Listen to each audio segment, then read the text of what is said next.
Hi, Kantarama. Hello. Hi. Hello. So, do I pronounce it right, Kantarama? Yes. Okay, it sounds already And very musical to me. Does it mean something? it does. It actually it has a long meaning. So if I shorten it, Okay, cool. it means that I was born the day when the Queen Mother came with all her following to our region and we made a big celebration. Oh, that's cool. You know, my husband is a Native American from Tlingit tribe, so I Okay. understand, and it's even more valuable because we're stuck with this Western way of learning things, and names has to mean just one thing but not a sentence. What is that? So I really liked it. It even felt good to me because I have always a kind of love for Africa, but I've never been there and I don't have much African friends. But anyway, Yeah. I should also salute the audience, although it's not live, but they're gonna watch us. So we're here, Yeah. Kantarama, to talk about her beautifully crafted, for me, maybe a masterpiece of documentary. Yeah. So we're Oh. gonna be, yeah, we'll be for Uşak Short Film Festival 22. We're very honored, and I salute respectfully all your team for this masterpiece because I can maybe say this can where I'm coming from. I am a wildlife biologist, and I watch a lot of wildlife documentaries in my life.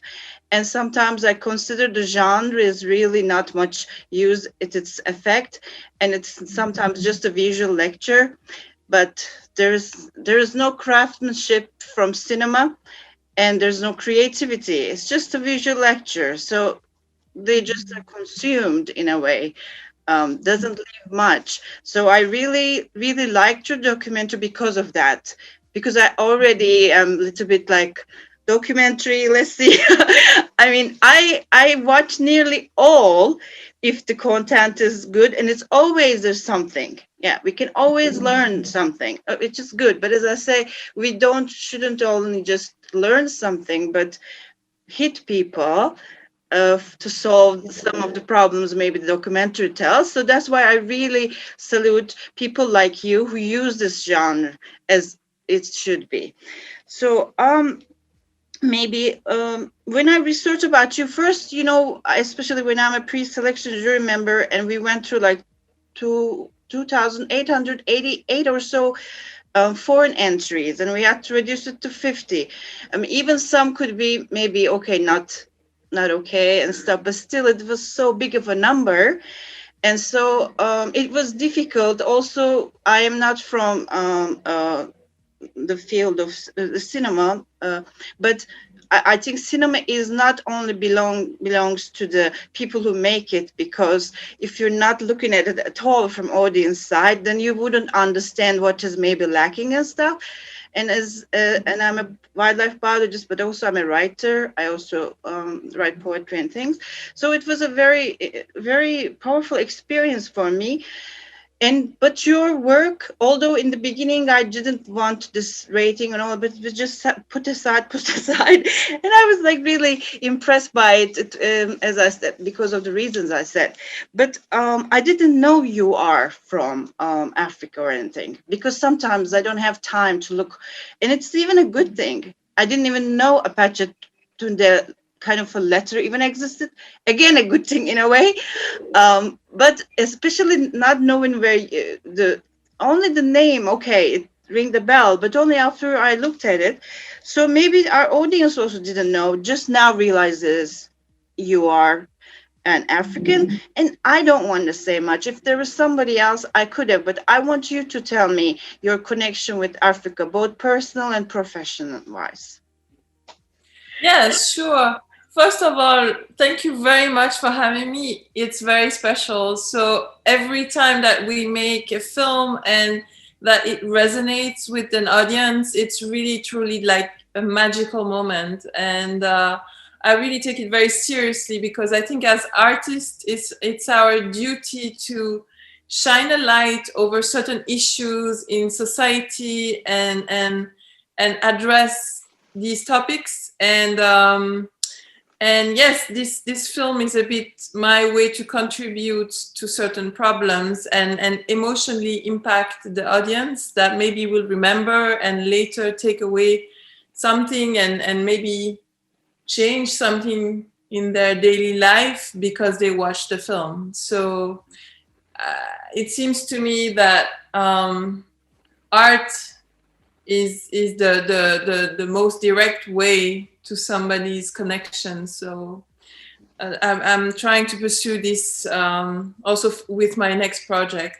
But to backtrack a little bit to your questions, so yes, I am from Africa. My father is from Rwanda and my mother is from Switzerland. So I have always been brought up with both cultures at home. So I was very fortunate. We also have lived in Africa and in Europe.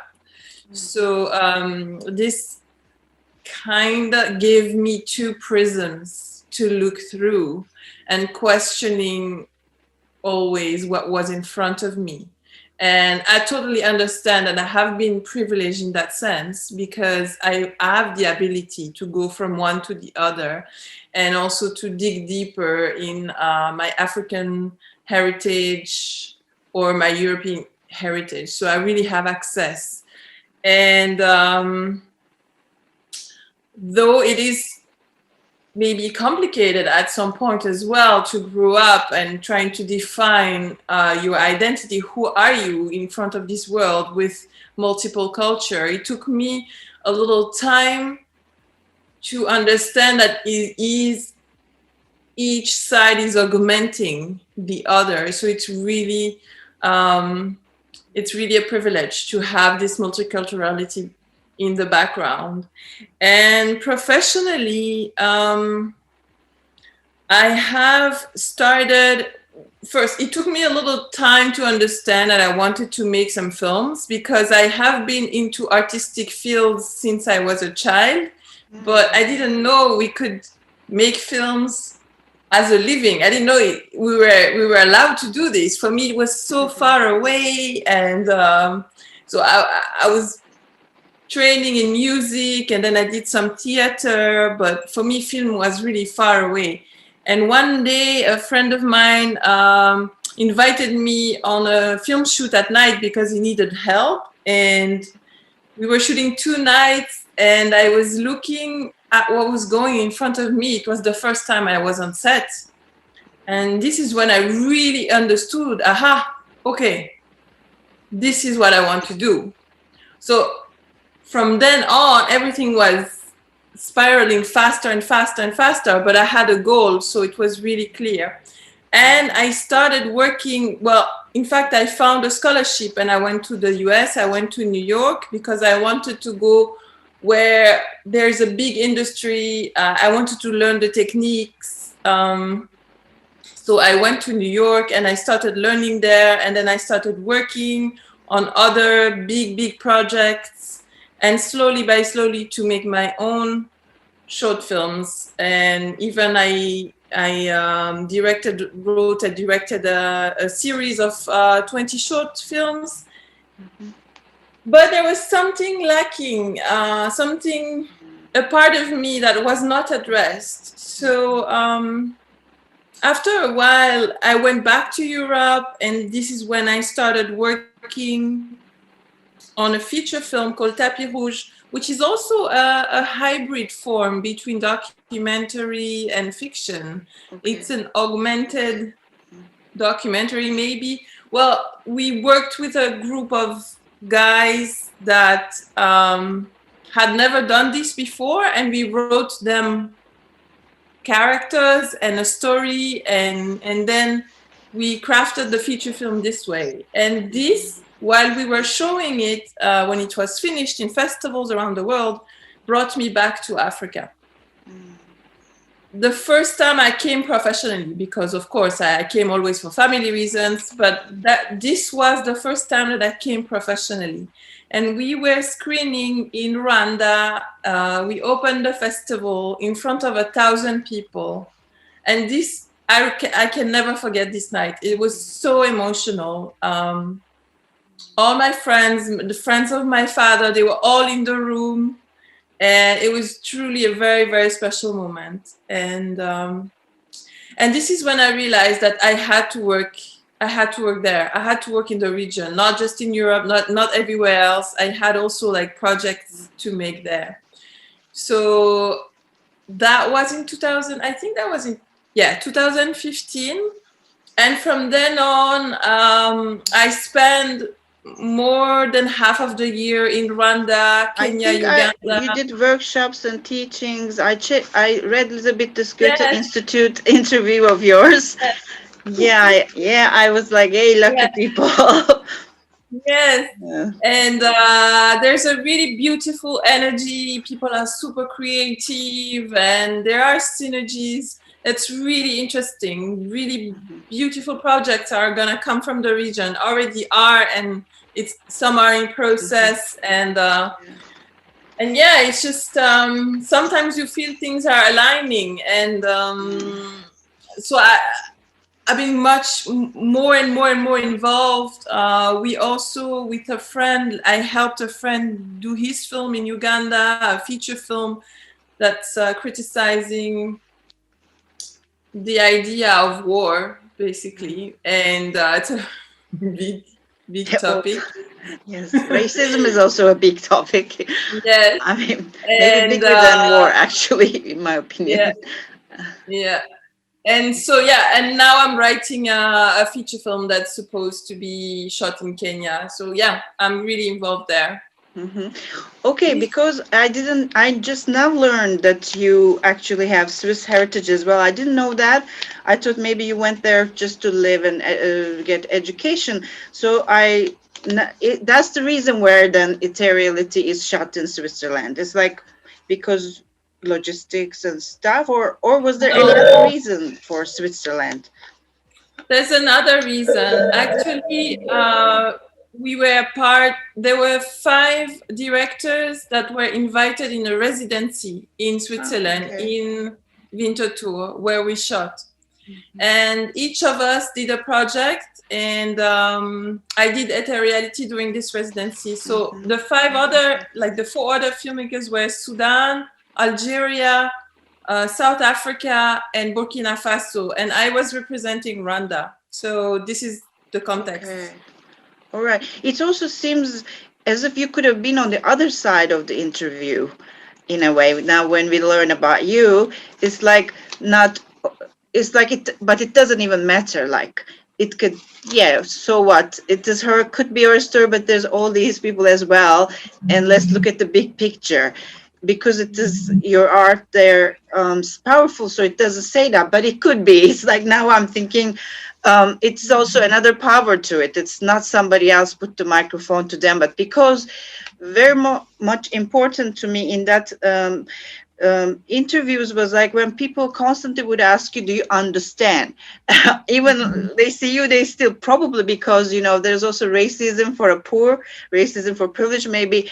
I don't know, maybe they think, because it happens to me through my native husband. I sometimes think it's still different if you're poor and the way you deal with racism, if you're not. And it's still, so it's important, a very important thing that it repeats a couple times at least, because I think it's easy to be sad when watching a sad thing.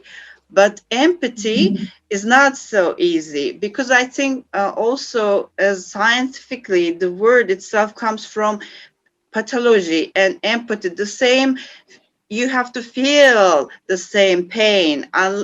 Otherwise, even if you're a good-hearted person, maybe you will be tangent to some of the things.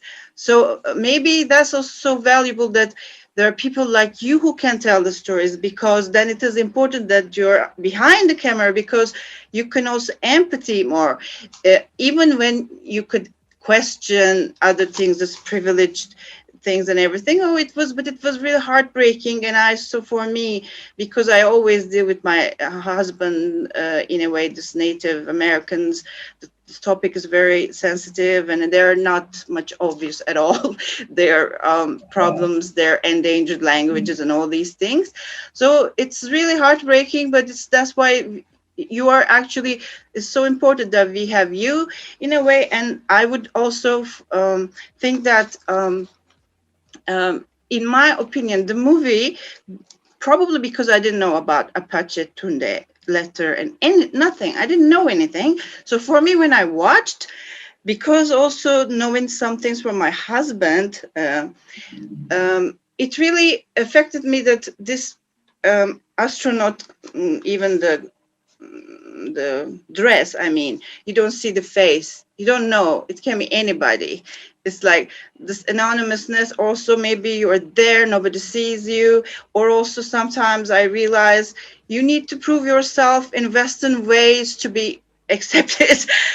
Like, yeah, it's so one of the most ridiculous things, I believe. But maybe if I wasn't married to him, I would never learn this.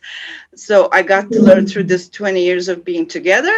So that astronaut, in that sense, apart from the Apache Tunde, it is still there as a, look, I'm here and you don't see me. You see me, but you don't understand who I am. You forget. I even watched it once in a documentary that sometimes people can't differentiate between black faces more difficultly than they could differentiate white faces. And it sometimes had great problems when they said, this person did this to me very firmly, when actually it wasn't. And I was shocked. There's so many things, both, as I said, scientific wise, the reasons for some things, or as I said, the empathy.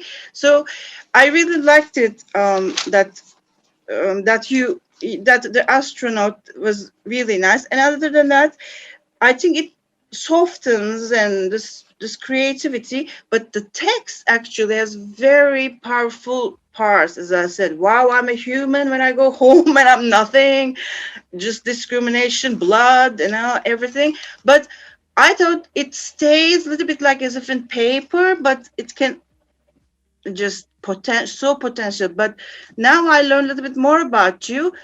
I realize sometimes these things can happen by chance. Somebody creates something and by chance they could control all these things. But I kind of felt your education and you like this control, the fire, as if you have a fire, you control, or you don't want to burn anything anyway, you want other things. That feeling is a little bit in that balance between this very strong, because I'm a writer. For me, if you say, but lions also don't migrate, even that sentence has a lot of revolt in it. I sense it, I feel it. But when you watch, maybe the visual wraps around you more, but it's there. So I really hope you yourself having this fire, both as a person, but as a professional in cinema maker. I really look forward to your future works. Thank you. Thanks a lot. It's very touching to hear you speak about the piece, because this is exactly what I intended in some ways, and to feel that somebody understands what we are trying to say, it's very precious. So thank you very much for that. You are right. This film has been made in layers. We really discussed first of all, the visuals. We really discussed what we were talking about, what were the challenges, the topics, the sense of being contained in some sort of prison. So if you just think about the visuals, when you start the film, you can see that the first time the astronaut finds itself in the city, there is a grid around him.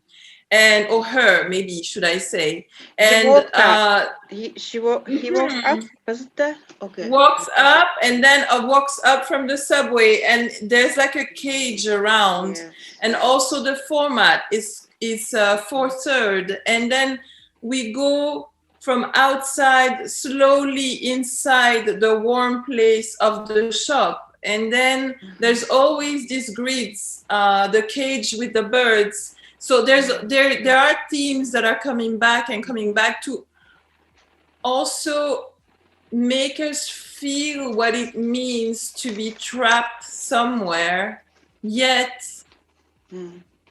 being given some liberties, but also not fully feeling like we are like the others, because this astronaut cannot remove the clothes. They have, even though the astronaut takes part in the society, he or she is trapped in this white outfit that is so visible, and yet nobody sees him or her. So this was all the visual layers that we brought in there.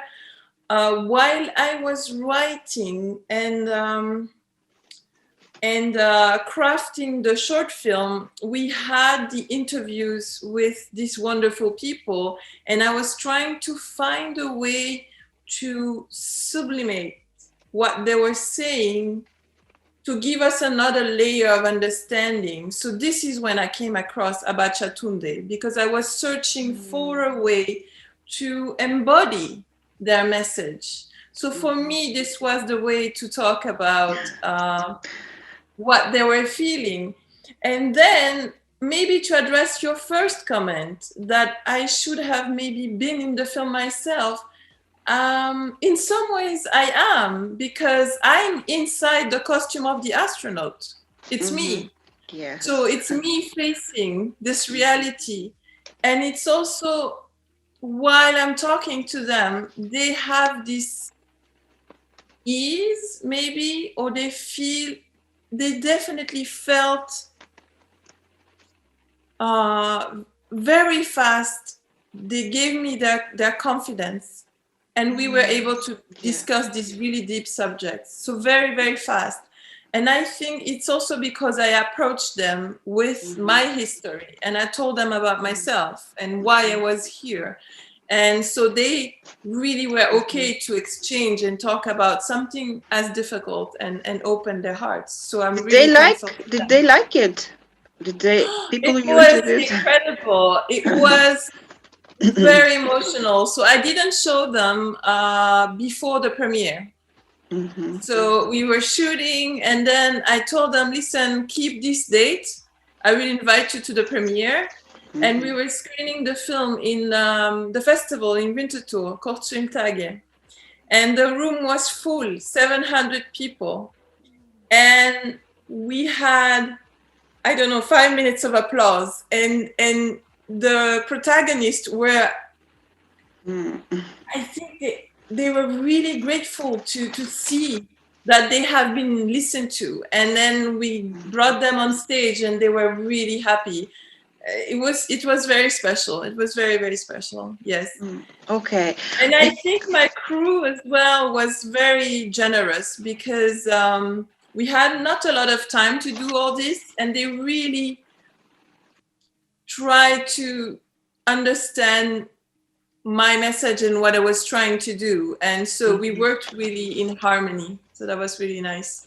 Oh, okay. For me, it's the Africa, and there's also, just if I can say about country, for me it was a little bit important. I don't know why, because I don't hear many stories from Switzerland, especially like racism. And in Turkey, I also come from a country where we have also problems. We're discriminated in other ways or looked down, even in science and stuff, you could imagine. And so we also really don't hear about this racism in West much. And even sometimes when we hear, science or going to Mars projects shadows it. People just nearly accept it and still look at these big West countries like, oh, they're, And I really, that's why I wish we could really have more days for your film. I just have to say it. I really think it's so important that such films, especially, it's not a fiction, that if we want to heal things, that we must have accessibility. And I really hope your current or future, I hope the world, some people really sponsors the projects in some ways that we can have more accessibility. And it's not like I feel you are tired of me, but I am a little bit time wise. I was told to not so much exceed a certain thing. And I actually don't want to leave you, but it doesn't mean we're going to lose touch. Maybe we'll be in touch, although you're busy. I can sometimes maybe write you, or hopefully we'll meet in person, maybe next year in the next film festival.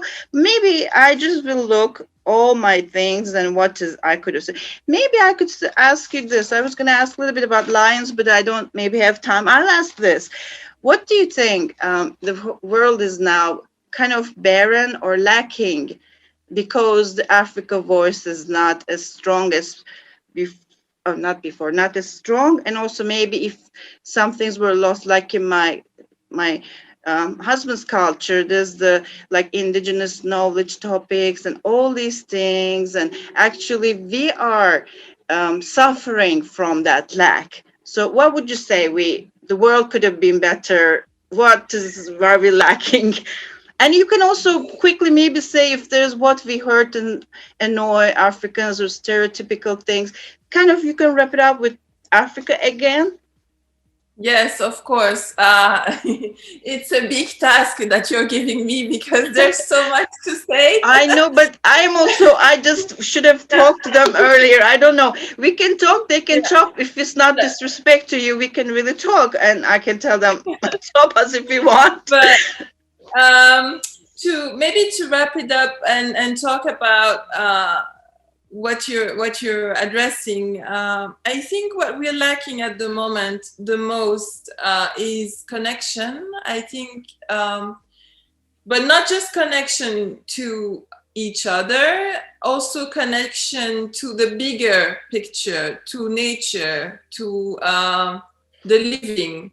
And this is something that was very present in African spirituality, in African respect for the environment, how they were living. And it's the same probably for your husband, because I think all native cultures, they were really realizing that they were part of the environment and not above the environment. And so this is maybe one of the biggest teaching that I'm learning this year, and also researching for my current film, that in the West we have lost touch. We don't know who we are. We don't know where we belong. We think that everything is there to serve us, and therefore comes this imbalance and comes this destruction and